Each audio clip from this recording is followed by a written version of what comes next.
I know you've been taking calls from clients all weekend long. What are you telling them about this assassination attempt and the impact on the markets and the economy here in the U.S. potentially?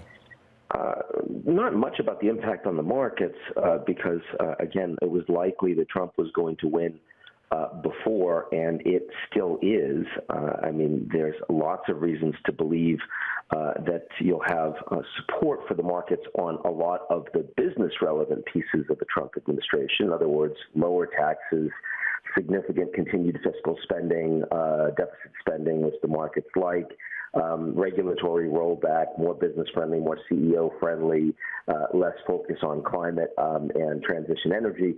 I mean, all of that is the reason that the markets spiked when Trump was elected the first time around. Same thing applies. On the other hand, there are significant issues with rule of law this time around that I think really do start to concern markets. Also with tariffs, especially when you're talking about a 10% tariff across the board globally and 60% on China. Even if that's only the headline start number, that's a major impact on the global economy and the U.S. economy that isn't yet, I think, something that most people, most businesses, most investors are thinking about. All right, so you're saying prior to this wasn't really top of mind. We're hearing a lot of people on both sides of the aisle here in the U.S. decry political violence.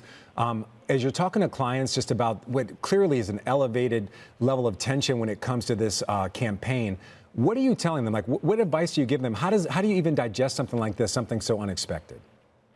I wish it was unexpected.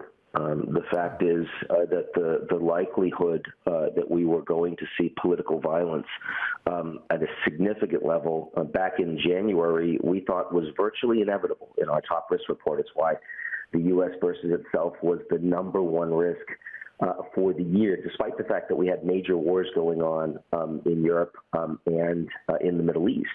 The question is how do you deal with the fact that the most powerful country in the world, the strongest economy in the world, is also by far the most dysfunctional political system among major democracies. And yes, that does lead to social instability. It leads to violence. And it leads to an electoral cycle where, I mean, when most Americans believe that the enemy is inside the house, is their political opposition, when 75% of Americans polled believe that democracy is in serious threat because of this election, but they don't agree on why, right? And 25% actually agree with the statement that patriotism means may require violence in order to defend your country, then you really shouldn't be surprised that you're going to see extremism and that some of this is going to become weaponized in the worst way. And of course, we all saw that very, very tragically and came very close to a world-changing event just a couple of days ago. You know, Ian, you're being very transparent that, you know, you're feeling very emotional about this and just this incident of political violence and the possible ramifications.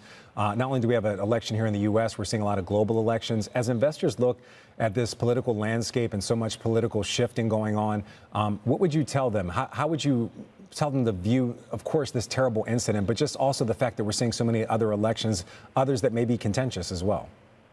Well, it's actually the fact that others aren't contentious. I mean, you have to compare the United States to the other democracies around the world that are holding elections and have had no problems with free and fair transfer. I mean, our special relationship historically has been across the pond with the UK, a country that we feel so closely to, that we feel is so similar to us. We understand each other, right? We trust each other. And they just had an election. I'm sure you saw that outgoing Prime Minister Rishi Sunak and incoming now Prime Minister Keir Starmer, they spoke of unity and respected each other, and both really exemplified public service, the idea that when you serve as Prime Minister, you're serving the public, and not just a part of the public, not just the part that voted for you, but the entire public. And by the way, that's the way elections were held in Mexico and across the European Union in their parliament, and then in France, and in India, and in South Africa, and in Indonesia. Democracies around the world aren't in crisis. There's really only one that has any size, and that's the United States. So, I mean, it's important to think about why it is. What's different about the U.S. from these countries that has led to so much anger and so much dysfunction, and the institutions to increasingly erode to the point that people are concerned about the functionality of U.S. institutions and about what values America stands for. But just because the United States is having a problem doesn't mean everybody else is. And I think that should require some reflection on the part of America.